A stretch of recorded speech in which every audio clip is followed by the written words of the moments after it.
I'd like to thank and reiterate the thanks to the Honourable Member who opened this debate in such an effective and measured way. Some 292 of my constituents have signed this petition, and I should like to place on record my thanks to all those who have contacted me in recent weeks to relay and explain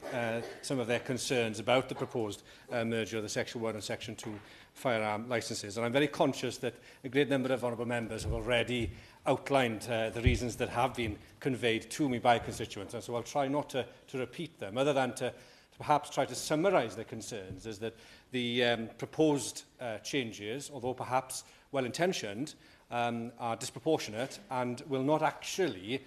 realise the stated objective that the government has for them. And if I may begin perhaps by just touching on the concerns about the proportionality of these changes, Ms Barker. Many of my constituents pointed out that as far as the Section 1 and Section 2 applications and the current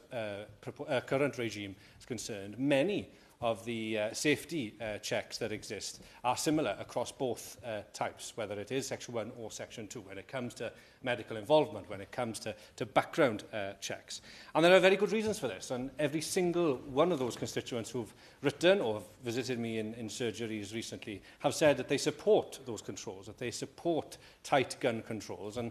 indeed, as many others have said already this afternoon, are quite proud of the fact that this country has a very good record when it comes to the regulation of firearms. But when it comes to these proposed changes, they do have some questions of the government, and I should like to relay those questions to the Minister, in that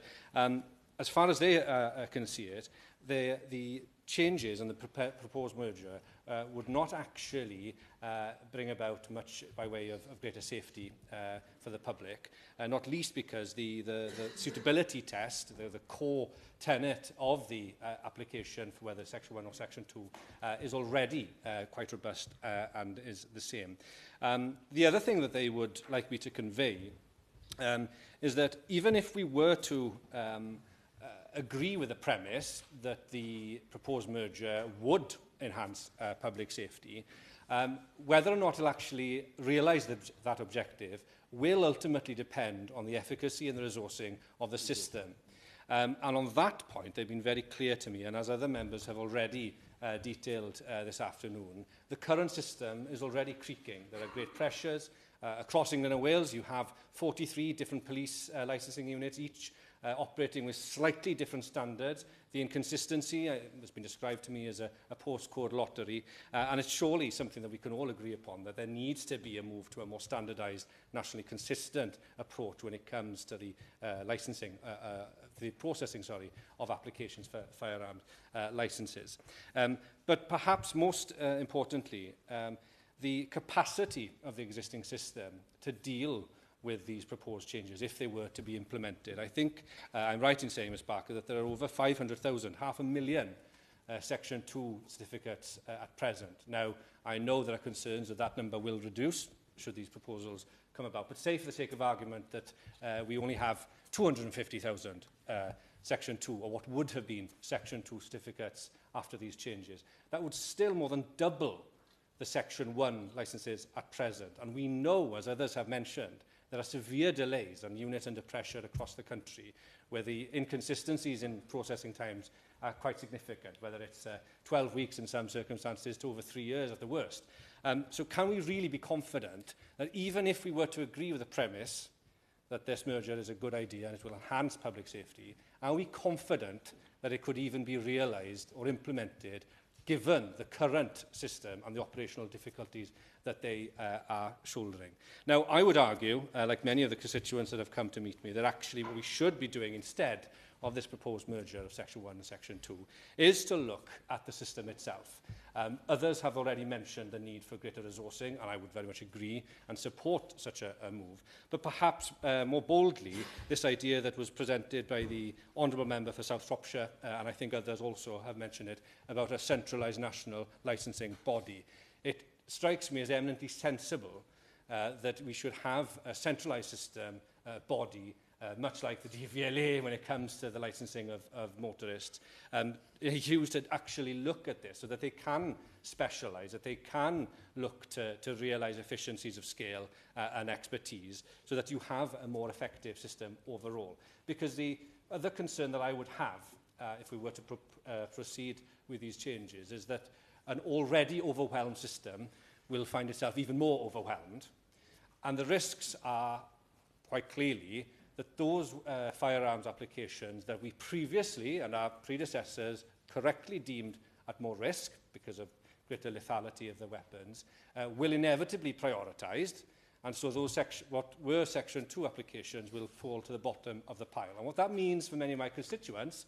will be that farmers, those involved in pest control, will find that they are facing even longer delays to secure the relevant licences so that they can operate and perform that key crucial function for the rural economy. Or the reverse. Yes. I'm grateful to the honourable gentleman for giving me. His point about the DVLA is an interesting one. If I consider my case workload over the years, I wouldn't necessarily hold the DVLA out as being a model of the advantages of centralisation. But are we not losing sight of the fact that Parliament, when it legislated in the first instance for 2 different classifications, did so for a reason? And that reason, in essence, has not changed. So at the risk of pursuing something that is essentially procedural, do we not actually, at the end of the day, come away with worse outcomes, which surely is what matters to all those who care about the safety issue here? Well, can I thank the Right Honourable Member for his intervention, and I must concede that perhaps, Ms Barker, the DVLA wasn't the best of examples to cite with this idea, but he is correct to state that the original Act back in 1920, I believe, did differentiate between the smooth barrel and the rifle for very good reasons, and others have touched upon. My honourable friend from Angus and Perthshire Glens, I think, elaborated on this point about the differentiation in terms of the lethality and effective range. And I think those are very important points that remain salient and key, surely, if the objective of this exercise is to ensure public safety. And my concern, leading on from that point, if we were to merge, is that either we have a system which is already overwhelmed and which will find those less risky weapons applications for those licences fall to the bottom of the pile, to the impact on legal and lawful uses such as those in my constituency, whether it is for conservation, farming or indeed sport. Or, quite perversely, you might have a situation where the riskiest, most dangerous weapons also find themselves lost in an overwhelmed system, which surely is not what we want, and I think is perhaps just one potential unintended consequence that we should be mindful about as legislators. And so, for that reason, and for those reasons, Ms Barker, I should just like to impress upon the government to urge caution, that we need to be mindful that there are many unintended consequences, and that actually, rather than looking to embark on this very significant change, might we not perhaps be better in the first instance at looking at ways of making the current regime work better? And if I could commend the Minister, this idea of a centralised body, not like the DVLA, that could then perhaps free up police resources to actually tackle the illegal firearms and ownership. Because I think that would represent a far better way forward and achieve what I think we all want, and that is to improve public safety. Yeah.